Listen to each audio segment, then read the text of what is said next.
So hello guys, today in this video I'll tell you how you can easily create a non-downloadable link of your Google Drive. So do watch the video till the end to understand every step how to do it. There are some options but many of my friends can't do it. So do watch the video till the end, and in the end I'll also tell you how you can download it. Like there is a non-downloadable link and how to download that file. So the first step is to open your Google Drive and upload that file which you need to share it with someone.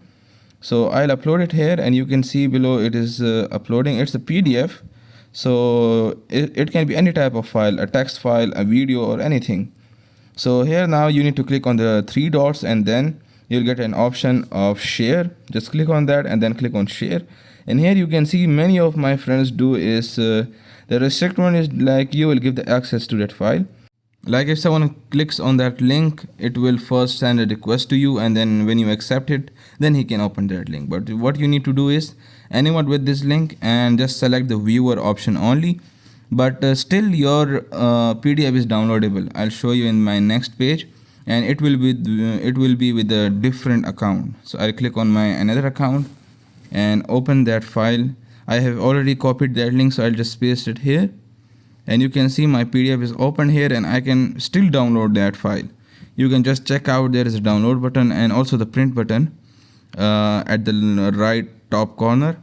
So what I'll do, what is the real step, just click here, do the same process, just click on share. Now here, instead of just clicking on the viewer, you need to, like you can also give the access to commenter, they can comment, but the real thing is at the setting option. You just click on that and you need to disable or uncheck the below one option, the second option. So when you click on done, now if I refresh that page, you can see now that the right top corner, the download and the print button will get disabled.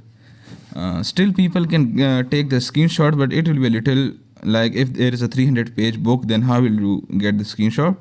So I'll tell you in the next video how to download that. So thanks for watching.